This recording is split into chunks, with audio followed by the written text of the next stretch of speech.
نحمده ونصلي على رسوله الكريم أما بعد أعوذ بالله من الشیطان الرجیم بسم اللہ الرحمن الرحیم۔ محترم ناظرین، اگر آپ میں سے کوئی شخص جائز مراد مانگنا چاہتا ہے جو اس کی پوری نہ ہوئی ہو تو ہر نماز کے بعد مرد حضرات مسجد میں اور جو خواتین ہیں وہ گھر میں ہی سورۃ فاتحہ کو اس طریقے سے پڑھیں جو اس ویڈیو میں بتایا جائے گا، جو نہایت ہی آسان ہے۔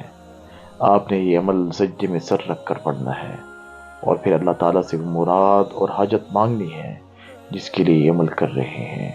انشاءاللہ اللہ رب العزت آپ کی ہر دلی مراد کو پورا فرمائیں گے، بلکہ اللہ تعالیٰ آپ کے تمام دکھ درد دور کر دے گا، اور اس بات کی گارنٹی ہے کہ جو یہ عمل کرے گا اس کو انشاءاللہ تعالیٰ فائدہ ہی ہوگا۔ محترم ناظرین، نبی کریم صلی اللہ علیہ وسلم کی حدیث مبارکہ کی روح سے آپ کو یہ وظیفہ بتایا جا رہا ہے، اور یہ قرآنی سورت کا انتہائی طاقتور وظیفہ ہے۔ انشاءاللہ اس عمل سے رزق کی بارش ایسی ہوگی کہ آپ خود دیکھ کر حیران رہ جائیں گے۔ یہ بہت ہی طاقتور عمل ہے۔ یہ عمل بتانے سے پہلے سورۃ فاتحہ کی فضیلت آپ کے ساتھ شیئر کرنا چاہتا ہوں کہ قرآن پاک کا آغاز سورۃ فاتحہ سے ہوا، اور اللہ رب العزت نے قرآن پاک کا نچوڑ سورۃ فاتحہ میں رکھ دیا۔ سورۃ فاتحہ میں 7 آیتیں ہیں، 3.5 آیتیں اللہ تعالیٰ کے لیے اور 3.5 آیتیں بندے کے لیے ہیں۔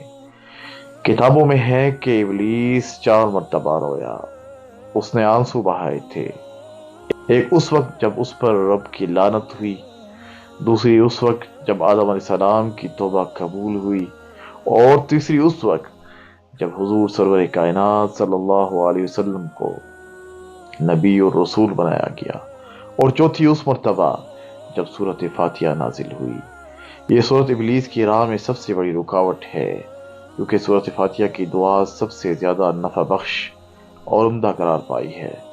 اگر اللہ تعالیٰ بندے کو سیدھے راستے کی طرف ہدایت دے اور اس کو اپنی بندگی اور گناہوں سے چھوڑنے پر مدد کرے تو دنیا اور آخرت میں اس کو کوئی برائی چھو نہیں سکتی۔ قرآن مجید میں ارشاد ہے کہ اللہ رب العزت فرماتے ہیں کہ جب بندہ الحمدللہ رب العالمین کہتا ہے تو اللہ تعالیٰ فرماتا ہے کہ میرے بندے نے میری ثنا بیان کی، اور جب بندہ کہتا ہے الرحمن الرحیم تو اللہ پاک فرماتے ہیں کہ میرے بندے نے میری بزرگی بیان کی، اور جب بندہ ایاک نعبد و ایاک نستعین کہتا ہے تو اللہ رب العزت فرماتے ہیں یہ میرے اور میرے بندے کے درمیان ہے، اور میرے بندے کے لیے وہی ہے۔ قرآن مجید میں سب سے پہلے سورۃ فاتحہ ہی لکھی گئی ہے، اور نماز میں قرات بھی اسی سے شروع ہوتی ہے۔ اس سورت کا نام ام الکتاب بھی ہے، اس سورت کا نام سورۃ الشفاء بھی ہے۔ اس لیے حضور سرور کائنات صلی اللہ علیہ وسلم نے فرمایا سورۃ فاتحہ ہر بیماری کے لیے شفا ہے، بلکہ یہ سورۃ فاتحہ ہر مسئلے کا حل ہے، اور ہر بیماری کا علاج ہے، اور ہر بیماری کی دوا ہے۔ لہذا آپ کو اگر کوئی مسئلہ ہے یا اگر آپ نے کسی جائز مراد پوری کروانی ہے جو پوری نہ ہوئی ہو تو ہر نماز کے بعد مرد حضرات مسجد میں اور خواتین گھر میں سورۃ فاتحہ کو اس طریقے سے پڑھیں کہ جب ایاک نعبد و ایاک نستعین پر پہنچے تو 21 مرتبہ ایاک نعبد و ایاک نستعین کو پڑھتے رہیں، اور جب 21 بار مکمل نہ ہو جائیں آپ نے سورۃ فاتحہ کا یہ عمل سجدے میں سر رکھ کر پورا کرنا ہے۔ پھر اللہ تعالیٰ سے جو حاجت ہے وہ مانگنی ہے جس کے لیے یہ عمل کر رہے ہیں۔ انشاءاللہ آپ کی ہر دلی مراد، ہر دعا فوراً قبول ہو جائے گی۔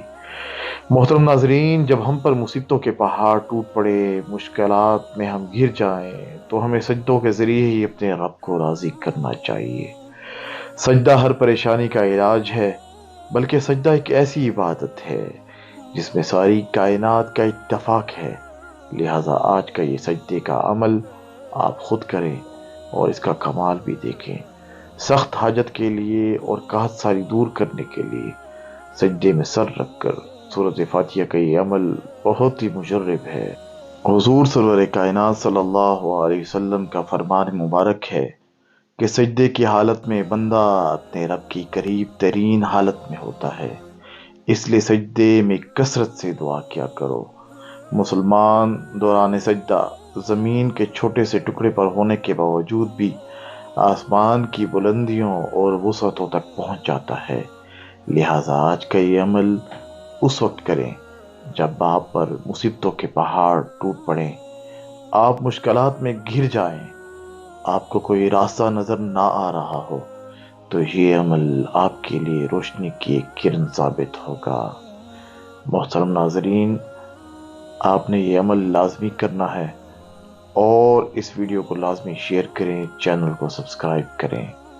دعا ہے کہ اللہ تعالی ہمیں حضور صلی اللہ علیہ وسلم کی سنتوں پر چلنے کی توفیق عطا فرمائے۔